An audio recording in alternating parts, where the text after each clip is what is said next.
No dia seguinte, dentro do palácio, o rei está embasbacado por ter sido usado por seu futuro filho, mas o garoto debochado fica rindo, dizendo que não tinha outra escolha para enfrentar o marquês. Percebendo que ele está se divertindo, o rei lhe dá um longo sermão de 2 horas. Caminhando nos arredores do palácio, Caim se encontra com o vice-capitão Daim. Ele fala que a pedido do primeiro-ministro Magna, veio deixar os materiais dos monstros que coletou. Daim fala que ficou sabendo sobre isso e diz que ele poderia colocar os materiais no depósito, mas o menino pede desculpas e avisa que não vai caber todos em um lugar desse tamanho. O vice-capitão fica chocado com essa informação e questiona se ele trouxe dragões vermelhos como os que tem em sua casa. Caim responde que não é nada daquele porte e que era apenas um dragão da terra. O Daim fica surpreso, pois mesmo um grupo de aventureiros de classe A possui dificuldades para derrotá-lo. Caim não sabe sobre isso, mas diz que é um dragão extremamente grande. Sendo assim, Daim fala para que ele os coloque no campo de treino. Mas, para sua surpresa, o garoto retira de sua caixa de itens vários monstros lendários, não só de rank A, mas também de rank S. Vendo todos esses monstros, o vice-capitão pergunta se o garoto é um herói ou talvez um discípulo dos deuses. Caim tem uma reação a essa pergunta, mas diz que é apenas uma criança normal. Daim compreende, mas avisa que como são muitos monstros, vai demorar um pouco para conseguir avaliar os materiais. Entretanto, quando Caim estava indo embora, Daim diz que ainda está muito cedo e pergunta se ele não estaria interessado em ajudar no treino dos cavaleiros e em conhecer sua capitã. Aparentemente, ela ama pessoas fortes e ele gostaria que Caim mostrasse suas habilidades para ela, e ele aceita por livre e espontânea pressão. Então, de repente, ele se encontra cercado de vários cavaleiros, mas para entendermos o que aconteceu, somos levados a alguns minutos atrás, onde Caim foi apresentado para os guardas no campo de treino. O garoto se apresenta e pergunta onde está a capitã. Daim diz que ela aparecerá quando as lutas de treino começarem, afinal ela adora uma boa batalha. Caim pensa que ela deve ser alguém muito assustadora, mas Daim avisa que ela não vai devorá-lo, nem nada do tipo.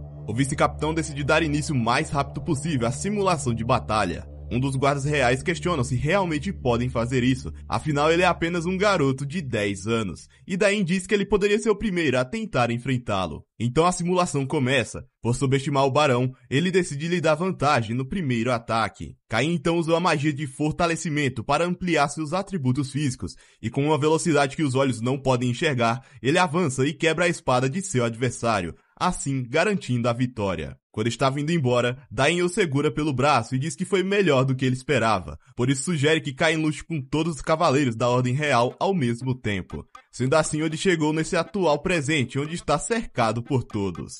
Nesse momento, uma pessoa grita para eles esperarem, e pulando de cima de um prédio, a capitã da Ordem da Cavalaria Real pergunta o que está acontecendo e questiona o porquê deles estarem apontando suas espadas para uma criança. Achando que ele estava perdido, ela abraça Caim, que rapidamente percebe que ela é uma elfa. Ela questiona o porquê do vice-capitão não ter parado seus homens, mas Daim avisa que esse é o garoto que salvou a princesa Telestia e aniquilou mais de 30 orcs. Ouvindo isso, ela fica muito animada e uma aura roxa começa a emanar de seu corpo. Sabendo que ele é o grande herói do reino, ela o desafia para um duelo. O vice-capitão fala que ela deveria se apresentar primeiro, mas ela diz que espadachins devem se entender com suas espadas. Enquanto os outros saíam do local, eles dizem que o barão não tem nenhuma chance, afinal a capitã possui o título de mestre espadachim. Já de início ela percebe que o garoto é forte e decide usar sua magia de fortalecimento. Com isso eles começam uma rápida e intensa troca de golpes, onde até os cavaleiros ficam impressionados pelo garoto conseguir acompanhar o ritmo de sua capitã, o que de fato é um feito inacreditável. Depois de rápidas colisões de espadas, Caim usa sua magia de aumento de velocidade e consegue desviar do golpe da capitã e rendê-la com sua espada. Ela por sua vez diz que se decidiu e alega que vai casar com o garoto. Caim diz que tem apenas 10 anos e que não sabe nada sobre ela. Sendo esse o caso, ela decide se apresentar. Seu nome é Tijuana von Liebert. Ela possui o título de Viscondessa e é a filha do Duque Liebert, que cuida da Floresta do Norte. Tijuana informa que ele não precisa se preocupar com a idade, pois como ela é uma elfa, viverá no mínimo 300 anos, e que sua aparência jovial não mudará por muito tempo. Caim diz que a filha de um duque não deveria decidir sobre casamento por conta própria, mas ela diz que está tudo bem, pois já falou para seu pai que só voltaria para a floresta quando encontrasse um parceiro para casar.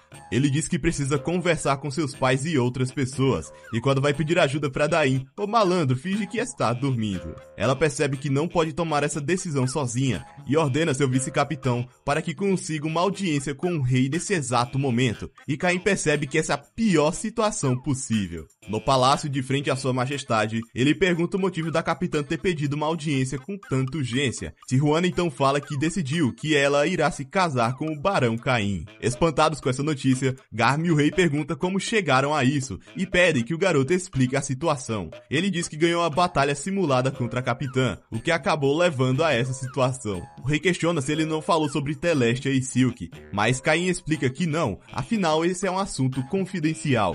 Garm, por sua vez, questiona se seu filho sabe qual é a posição de Tijuana, mas o menino diz que só sabe que ela é a capitã dos cavaleiros. O rei explica que Tijuana veio do território de Liberty, que antes era o país dos elfos. Por essa raça possuir extrema beleza, era comum se envolverem em guerras com aqueles que queriam sequestrá-los ou escravizá-los. Mas eles, do reino Westward, não discriminam por raças, e graças ao primeiro rei Yuya, eles os protegem como se fosse um de seus territórios. Como o território de Liberty não é diferente de uma nação independente, Tijuana é uma princesa, já que é filha da pessoa com a posição mais alta daquele lugar. E foi dessa pessoa que Caim recebeu um pedido de casamento. Então, mesmo ainda sendo confidencial, o rei conta a Tijuana que Caim já é noivo da princesa Telestia e de Silk. Entretanto, ao invés de desistir do casamento, ela quer mais do que qualquer coisa se casar com o garoto. Como não tinha outra escolha, o rei reconhece os sentimentos que a capitã sente pelo garoto. Mas, antes de qualquer coisa, ela deve escrever uma carta para seu pai Leison. Assim poderiam conversar sobre, após ter a permissão dele. Ela então decide fazer isso agora mesmo e chama Caim para acompanhá-la no campo de treinamento, onde vão aprofundar seu amor com batalhas e escrever uma carta logo em seguida. Depois de ser levado à força, o rei se questiona como um garoto de 10 anos pode ser tão forte e pergunta o que Garm pode dizer sobre isso, afinal ele é o pai do menino. Mas o mesmo não faz a mínima ideia. O vice-capitão Daim informa que o barão demonstrou uma reação quando perguntou se ele era o herói ou discípulo dos deuses. Eles finalmente percebem que tem algo errado, e o primeiro-ministro Magna tem a ideia de testar essa hipótese mostrando aquilo para ele. Alguns dias depois, caminhando nos arredores do campo de treinamento do palácio, Caim se encontra novamente com Daim, que percebe que o garoto aparenta estar muito cansado. Caim avisa que não teria como ser diferente, pois desde aquele dia, ele e a capitã têm saído em encontros todos os dias, onde Tijuana não deixa ir embora até que a derrote, ou que o menino chegue ao seu limite de energia. O vice-capitão avisa que eles não têm chance com esse nível de simulação de batalha, e que graças ao garoto, a capitã ficou ainda mais forte. Caim explica que enquanto tinha seus treinos com Tijuana, o título Mestre Espadachim também apareceu em seus status. Quando pergunta se ela sempre agiu dessa maneira, Daim fala que sim, e que ela sempre deixa com ele o trabalho sem graça. Nesse momento, Caim ouve a voz de Tijuana o chamando, e decide ir embora, mas para o seu azar, Daim o segura pelo braço, e começa a arrastar o garoto, dizendo que agora ele tem uma audiência com o rei. De frente com o governante, Caim reflete o porquê de todos eles estarem reunidos naquele local. O rei avisa que o chamou porque quer que ele veja uma coisa. Magna então lhe entrega uma escritura mágica de nível imperial, que é passado de geração em geração pelos membros da família real, e aparentemente foi o primeiro rei Yuya que o escreveu. Caim pede permissão para a ver, e ela é concebida. Ele então observa uma magia que nunca tinha visto antes, e chega à conclusão que existem níveis ainda mais altos de magia. O rei agora tem a conclusão de sua hipótese, e diz que nenhum deles consegue ler aquele livro. Quando ele olha para as páginas, percebe que possui o mesmo idioma que tinha na sua outra vida. O rei informa que o livro foi escrito pelo primeiro governante Yuya em uma língua chamada japonês, e que só sabem que são magias de nível imperial porque foram avisados sobre isso, mas nenhum deles consegue ler. Devido a isso, ele pergunta quem realmente é Caim. O garoto reflete que não pode mais mentir, mas se pergunta o que vai acontecer se falar que é um reencarnado. Entretanto, acredita que pode confiar nessas pessoas. Caim então diz que falará a verdade, mas pede para que prometam que irão deixar essa conversa apenas entre eles. Caso contrário, ele terá que sair do país. O rei aceita e Caim começa sua explicação.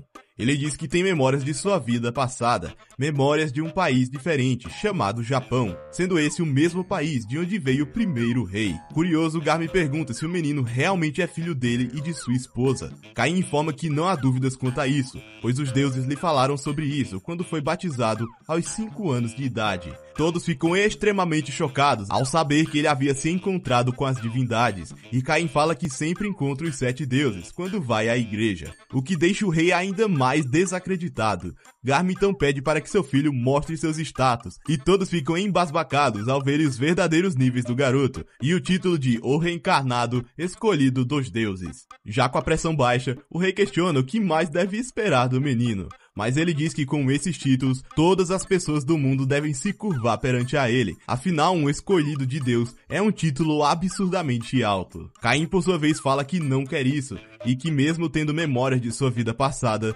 está muito feliz com sua vida de agora. Ele fala que desde que reencarnou sem entender nada sobre esse mundo, sua família e os demais foram muito gentis com ele. Como perdeu seus pais e avós na sua vida passada, ele estava solitário, mas agora foi abençoado com uma boa família e amigos sem iguais. Por isso suplica para que continue o tratando da mesma maneira de sempre.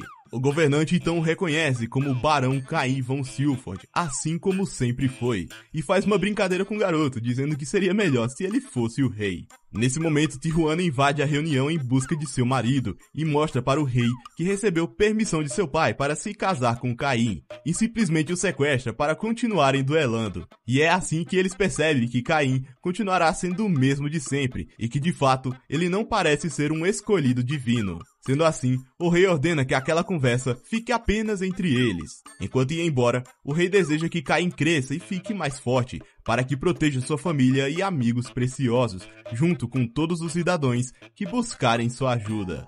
Mais tarde ele é questionado por suas noivas Silk e Celestia sobre ele estar noivo da Capitã Tijuana. Cara, que loucura tá acontecendo nessa história. E ele explica que isso aconteceu porque a derrotou em uma batalha simulada, e esse foi o resultado. Silk se pergunta quantas noivas Caim vai ter até alcançar a maior idade. Tijuana aparece para buscar seu marido, dizendo que vão se amar por mais um dia. As meninas se perguntam o que isso significa, e enquanto é arrastado, Caim fala que ela está falando apenas sobre terem outra batalha simulada.